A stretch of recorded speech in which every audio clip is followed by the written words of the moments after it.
Olá pessoal do Me Salva, vamos então às relações fundamentais da trigonometria. Bom, essa aula é extremamente importante e eu faço questão de montar passo a passo com vocês cada uma das relações fundamentais. Nós temos aqui 3 triângulos retângulos, que vai ser o que a gente vai utilizar para fazer as relações fundamentais. Isso daqui vai vir das 3 aulas que a gente fez de funções trigonométricas, tá? Da primeira aula que era seno e cosseno, da segunda que era tangente e secante, e da última que era cossecante e cotangente. Então vamos lá. Primeiro passo, coloque aqui o ângulo alfa em cada um dos triângulos, tá? Não deu aí para ver no vídeo, mas eu botei no último, tá? E agora vamos lá. Da primeira coisa, o que a gente lembra? A gente lembra que o seno era de pé, certo? Seno de alfa, e o cosseno era deitado, então cosseno de alfa. Quem que era esse cara aqui? Era justamente o raio do círculo trigonométrico, que vale 1. Então a gente tem aqui 1, seno e cosseno, certo? O seno de pé e o cosseno deitado.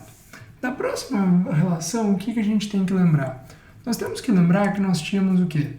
Nós tínhamos a tangente de pé, né? A tangente do ângulo alfa, de pé aqui, tangente ao nosso círculo trigonométrico ali do ladinho. O que a gente vai fazer? O outro ângulo, essa outra reta que estava aqui era o quê? Um pedacinho era o raio, né? E o outro pedacinho era um prolongamento que gerava a nossa secante de alfa. E essa parte aqui de baixo, quem que é? Vale 1, porque é justamente o raio do nosso círculo trigonométrico. O último é um pouquinho mais difícil de a gente enxergar, porque ele estaria, se a gente for olhar na outra aula, a gente teria que virar, né, aquele triângulo que aparece. Daquela forma assim, ele está aqui, né, o triângulozinho com a cotangente, com a cossecante, e nós teríamos que virar ele assim, né, para... Tá difícil de fazer aqui. Mas então, nós vamos colocar o 1, que é o círculo trigonométrico aqui. E na sequência, o que a gente faz? Nós lembramos que nós temos a cossecante de alfa, e nós temos a nossa reta horizontal, lembra que a gente tinha colocado ali em cima? Se a gente for virar, né, o mais fácil seria virar assim, né, puxar assim, que daí a gente consegue enxergar bem direitinho como foi feito na outra aula. Então, essa parte vai ficar aqui embaixo, vai ser a nossa cotangente de alfa. Então, olha só, se tu conseguir decorar esses 3 triângulos, enxergar da aula de funções trigonométricas de onde que veio cada um, é simples. O primeiro é muito fácil, todo mundo sabe. O segundo é fácil também, porque a tangente está de pé. O terceiro já é um pouco mais difícil, porque a gente tem que virar a coisa na nossa cabeça, né? Mas o 1 é sempre o que te orienta. Depois que a gente chegou nesses 3 triângulos, o que a gente faz? Usa os triângulos e depois faz Pitágoras, tá? E as relações fundamentais, por mais cabulosas que possam parecer, elas são simplesmente Pitágoras disso daqui. Então vamos lá.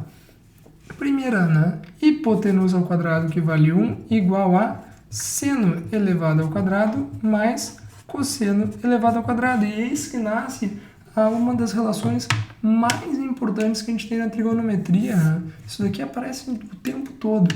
Seno quadrado mais cosseno quadrado igual a 1. Vamos ver a próxima. Nós sabemos que a secante ao quadrado, que é a nossa hipotenusa, tem que ser igual a 1 ao quadrado mais tangente ao quadrado.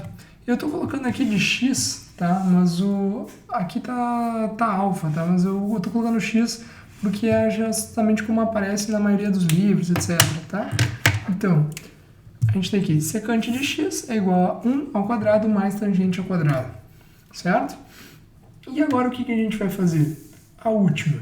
A última vai ser simplesmente a cossecante de x ao quadrado, que vai ser igual a 1 ao quadrado mais a cotangente ao quadrado de x, tá? Então, olha só, essas 3 relações trigonométricas aqui, se tu não lembra dela incompleta, e provavelmente tu não lembra dessas duas, a primeira todo mundo lembra, se tu conseguir gerar os triângulos retângulos, tu já sabe que tu consegue gerar as relações. Então, se tu for para ir para uma prova, tá te preparando para um vestibular ou algo que precisa de muita memória, memorizar de onde vêm todas essas relações pode ser essencial. Certo, gente? Então, reforçando, né? Esse x que eu coloquei aqui é justamente para destacar a questão de ser qualquer valor, pode ser qualquer valor do ângulo que a gente tiver, tá? O ângulo alfa aqui foi só realmente para demonstrar. E muito importante, né? Todos os triângulos, obrigatoriamente, são triângulos retângulos, senão não dá para fazer Pitágoras. Certo, gente? Então, anotem essas relações, memorizem como que faz para chegar nelas e certamente vai ser bem mais fácil estudar trigonometria assim. Muito obrigado por ter assistido essa aula e continue assistindo mais aulas de trigonometria na sequência. Muito obrigado e até logo.